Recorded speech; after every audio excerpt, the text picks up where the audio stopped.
I'd love to hear a bit more about when you were building zyBooks, how did the topic of acquisition come up? How did you think about it? And what was your approach there? We decided in 2018 to sell.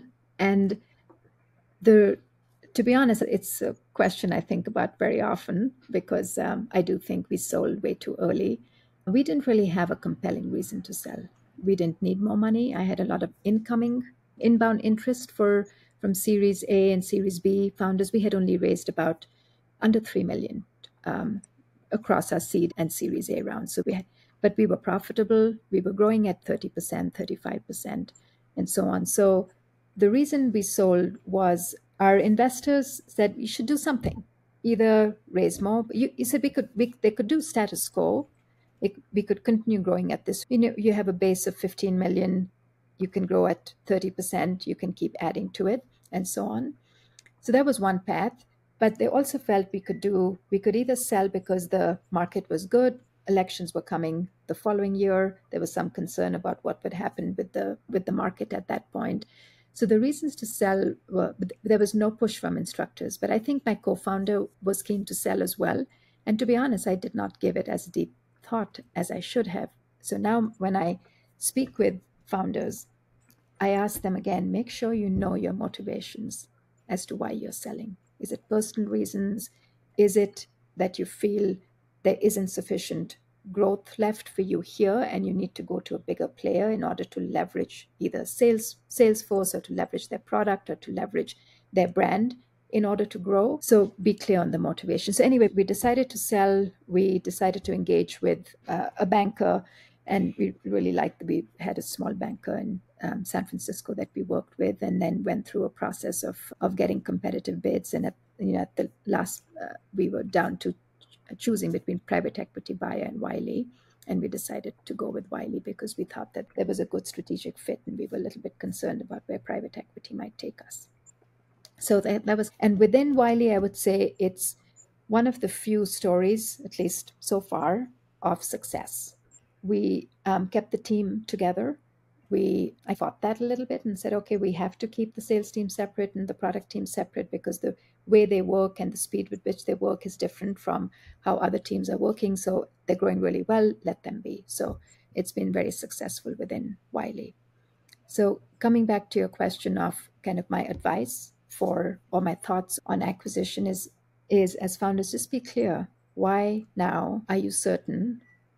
And what's the compelling reason? What are your options? And if all that kind of still points to an acquisition, I would say that it's really important to have developed relationships with possible strategics earlier on. It was something we realized is when our bankers came back and said, okay, here's the list of strategics. I was thinking, who within Pluralsight, or even that could be a fit within Google, who would ever, when you're in a competitive bidding process, they don't know you. If you haven't developed those relationships, it's going to be a pass, right? If you're really thinking of acquisition down the road and you can identify your strategics now, even early on, start developing those relationships because then that's a possibility that those strategics pan out. Otherwise, it's very hard. And that would imply then there's probably more options within private equity if you haven't developed those relationships with strategics.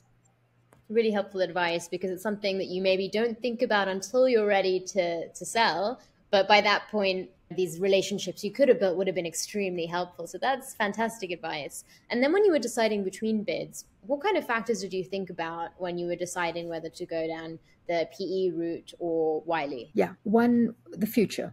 One was simply the value we were getting for the business, so what we were valued at, and they were comparable. With private equity, we would have put back a certain percentage of our stake back into the company and kept growing that way. But within Wiley, we heard the Wiley family's commitment to education, the culture within Wiley, and we eventually chose that because we thought that was a good home. Not necessarily that the private equity was not a good home, but we just didn't know as much. And again, in retrospect, now that I know more, I think I would not have dismissed private equity as we did. I think it would have, considered it more. We did consider it seriously, but I think it was maybe a bit of a risk and fear factor that caused us to choose a home that we felt was more known and has been around for 250 years and loves zyBooks. And we knew that Wiley loved zyBooks and so on. So we knew that. Yeah. So Another reason why those relationships are so important, just in terms of awareness, both on the side of potential buyers, but also from your side of understanding where potential future homes could be and understanding yeah. different players' motivations, strategies, how it fits with the future of your company as well. How do you think about to raise or not to raise? How did Yeah. you decide? So you said you raised a small seed in Series A. And then beyond that, how did you take decisions whether to raise more capital or not? Early on, if you can do your initial ideation without raising, because you can bootstrap it, do it that way, right? Because it's early, you're ideating, you're not exactly the why till you figure out that why. Once you figure out why this matters, why what I'm doing is going to matter, and you can start getting to very early product as far down as you can go without raising is my, and not slowing yourself down either, is my recommendation. I think also because it allows you to focus. And when you go to an emerge or you go to another VC, you have more data points. This is why I'm doing it. This is what I'm going to be doing. This is how I'm going to do it. These are my early proof points, right? And I already have this traction, etc. So as far, I really recommend just waiting. I think I've been here in the Bay Area for 30 years in California, and there's this, my friends from business school would say, "Oh, you're starting a company. How much have you raised?" And he would say, "And who have you raised it from?" I remember going to some gatherings, and not just how much, but who did you raise it from? And so you have this feeling that you have to raise that a metric of success is that you've raised a certain amount and you've raised it from the top VCs. But EdTech is different. I really believe that EdTech, it's the long game. And it takes a while to figure out that product market fit. Our customers are typically within academia, not within the professional space, but within academia, they can be slow moving. So you have to kind of, that doesn't necessarily fit the profile of very large VCs as well. And then you want to raise when you know why you're raising, and that if you don't raise, it's going to slow you down. So I have to build out sales. I know what to do. I have to build out product. I absolutely have to raise, because now I'm leaving money on the table by not raising. And so where we were in 2018 was a question, should we raise?